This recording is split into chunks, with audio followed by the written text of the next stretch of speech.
तुकाराम मुंडे, तुम्ही यांची कुठेही बदली करा, ते तिथलीही सफाई करून टाकतील. तुकाराम मुंडे जिल्हाधिकारी झाले. आमदारांपासून ते खासदारांच्या जवळच्या लोकांच्या वाळू तस्करीपासून ते दारू विक्रीपर्यंत सगळं बंद केलं. तुकाराम मुंडे महापालिका आयुक्त झाले. शहरातल्या आमदारांनाच काय, पण ते नगरसेवकांनाही खटकायला लागले. तुकाराम मुंडे मंत्रालयात गेले, तिथे ते मंत्र्यांनाही नकोसे झाले. पण हे तुकाराम मुंडे लोकांना हवेहवेसे वाटायला लागले. कारण कुठेही बदली करा, ते मुळासहितच साफसफाई सुरू करतात. असाच कारवाईचा धुमाकूळ तुकाराम मुंडेंनी सध्या दिव्यांग कल्याण विभागात घातलाय, जिथे कित्येक बोगस दिव्यांग घरी पाठवले गेलेत आणि ज्यांनी कोणी खोटं प्रमाणपत्र बनवून नोकरी मिळवलीये, त्या प्रत्येकावर कारवाईची टांगती तलवार आहे. आपल्या विभागात किती दिव्यांग अधिकारी आहेत याची माहिती न देणाऱ्या विभागासाठीही तुकाराम मुंडेंनी आदेश काढला आणि सगळ्यांचेच अक्षरशः वांदे करून टाकलेत. राज्यात दिव्यांग व्यक्तींसाठी 4% आरक्षण असूनही प्रत्यक्षात केवळ 1.4% कर्मचारीच कामावर आहेत. त्यामुळे दिव्यांग कल्याण विभागाचे सचिव म्हणून पदभार स्वीकारताच तुकाराम मुंडे यांनी एका अशा सिस्टीमवर बोट ठेवलंय, जिथे वर्षानुवर्षे खऱ्या दिव्यांगांचे अधिकार दुसरंच कोणीतरी लाटत होतं. तुकाराम मुंडेंचा हा नवा पॅटर्न काय आहे, त्याची स्टोरी मी या व्हिडिओत सांगणार आहे. 2016चा दिव्यांग व्यक्ती हक्क कायदा सांगतो की प्रत्येक विभागाला 4% आरक्षण देणं बंधनकारक आहे. पण जेव्हा मुंडेंनी माहिती मागवली आणि 40 विभागांना पत्र लिहिलं, तेव्हा उत्तर आलं फक्त 2 विभागांकडून.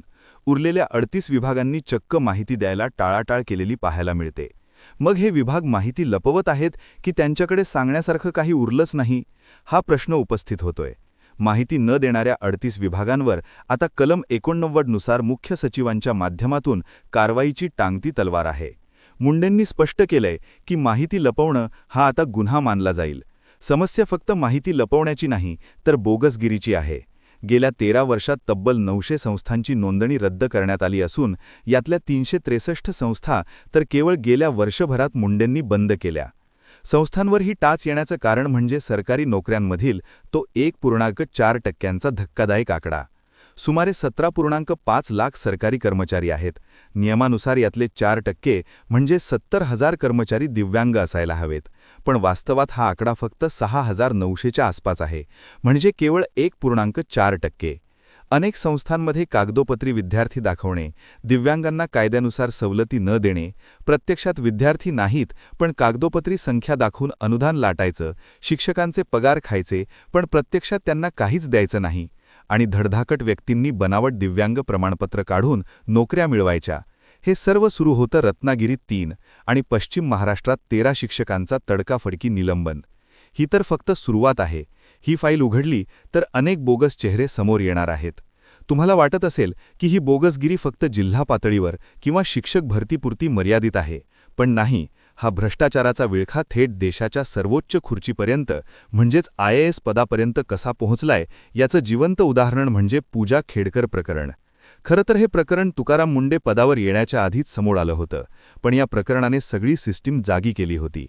पूजा खेडकरने सवलत मिळवण्यासाठी 2 मोठे पत्ते खेळले. एक म्हणजे OBC नॉन क्रिमी लेयर आणि दुसरं म्हणजे दिव्यांग प्रमाणपत्र. ती पकडली गेली कशी, त्याचं कारण ठरलं तिचा आवाजावी रुबाब. शिकाऊ अधिकारी असताना खासगी ऑडी कारवर लाल निळा दिवा लावणं तिला भोवलं. पण जेव्हा तिची फाईल उघडली तेव्हा तिने आपण दृष्टीहीन आणि मानसिक आजारी असल्याचं प्रमाणपत्र सादर केलं होतं.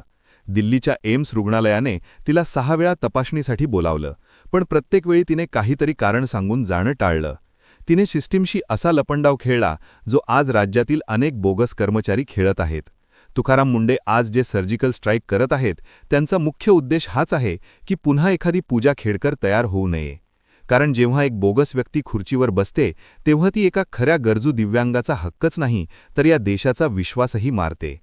IAS पदापर्यंत गेलेली व्यक्ती जेव्हा आपल्या दिव्यांगत्वाच्या दाव्यावरून वादात अडकते तेव्हा सामान्य माणसाचा प्रशासनावरचा विश्वास डळमळीत होतो. हे फक्त एका व्यक्तीचं उदाहरण नाही, तर हे एक त्या रोगाचं लक्षण आहे जो आपल्या सिस्टीममध्ये खोलवर रुजला गेलाय. तुकाराम मुंडे नेमका हाच रोग मुळापासून उपटून काढण्याच्या तयारीत आहेत. भ्रष्टाचाराला लगाम घालण्यासाठी मुंडेंनी एक ब्रह्मास्त्र बाहेर काढलंय. राज्यातील दिव्यांग व्यक्तींच्या सक्षमीकरणासाठी आणि पारदर्शकतेसाठी धाडसी निर्णय घेतले आहेत. पूर्वी एका जिल्ह्याच्या डॉक्टरांनी दिलेलं प्रमाणपत्र दुसऱ्या जिल्ह्यात तपासायची सोय नव्हती. याचाच फायदा घेऊन अनेक बोगस उमेदवार वेगवेगळ्या हॉस्पिटल्समधून सोयीनुसार सर्टिफिकेट काढून घेत होते. पण आता युनिक डिसेबिलिटी आयडी म्हणजेच UDID आधारशी लिंक असणार आहे. आता फक्त डॉक्टरांचं सर्टिफिकेट चालणार नाही, तर तुमच्याकडे आधार लिंक असलेलं UDID कार्डच हवं.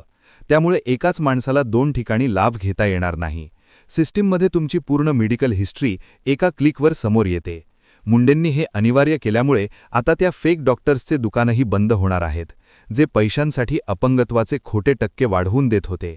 आता प्रत्येक चाचणीचं रेकॉर्ड ऑनलाईन असेल, म्हणजेच भ्रष्टाचार करायला जागाच उरलेली नाही. सर्व विभागांना आदेश दिलेत की 3 महिन्यात सर्व दिव्यांग कर्मचाऱ्यांच्या प्रमाणपत्रांची फेरपडताळणी करा. जर बोगस लोक बाहेर काढले तर खऱ्या पात्र दिव्यांग उमेदवारांसाठी हजारो जागा रिक्त होतील. ज्यांनी बोगसगिरी केली त्यांच्यावर शिस्तभंगाची कारवाई करण्याचे आणि त्यांच्याकडून आजवर घेतलेल्या पगाराची आणि सवलतींची वसुली व्याजासकट केली जाणार आहे. 28 फेब्रुवारी 2026 पर्यंत ज्या संस्था ऑनलाईन नोंदणी करणार नाहीत त्या कलम 91 अन्वये कारवाई करून कायमच्या बंद केल्या जातील. म्हणजे कागदोपत्री सेवा देणाऱ्यांचे दिवस आता भरले आहेत असं दिसून येत आहे. दिव्यांग कल्याण विभागाचे प्रधान सचिव तुकाराम मुंडे यांच्या पुढाकाराने घेण्यात आलेल्या निर्णयानुसार आता दिव्यांग कल्याण आयुक्तांना दिव्यांग व्यक्ती हक्क कायदा 2016च्या कलम 79 ते 83 नुसार महत्त्वाचे न्यायालयीन अधिकार दिले असून ते कोणालाही समन्स पाठवून उपस्थित राहायला सांगू शकतात. आदेशांचे पालन न केल्यास अधिनियम 2016च्या कलम 93 नुसार कारवाई देखील केली जाऊ शकते. त्यात दोषींना दंड ठोठावला जाऊ शकतो. प्रत्येक स्वायत्त संस्था, महामंडळ आणि मंत्रालय विभागाने त्यांच्याकडील दिव्यांग कर्मचाऱ्यांची माहिती 1 जानेवारीला संकेतस्थळावर प्रसिद्ध करणं देखील बंधनकारक करण्यात आलं आहे.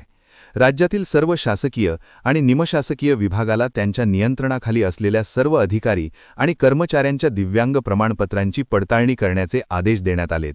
दोषी आढळल्यास 5 वर्षांपर्यंत जेलची हवा देखील खावी लागू शकते. बऱ्याचदा आपल्याला वाटतं की एक अधिकारी काय बदलणार, पण जेव्हा नियमांची कठोर अंमलबजावणी होते तेव्हा बोगस संस्थांचे दुकान बंद होऊन खऱ्या गरजूला त्याचा हक्क मिळतो. माजी मंत्री बच्चू कडू यांनी जरी तुकाराम मुंडेंच्या कार्यपद्धतीवर टीका केली असली तरी एक गोष्ट मान्य करावी लागेल, प्रशासनातली ही साफसफाई गरजेची होती.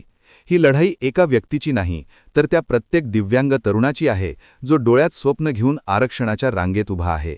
या दिव्यांग विद्यार्थ्यांच्या सुदैवाने म्हणा किंवा सरकारच्या निर्णयाने पण तुकाराम मुंडेसारखा खमका अधिकारी पहिल्यांदाच या विभागाला भेटलाय. माहिती कशी वाटली? माहिती आवडल्यास शेअर जरूर करा.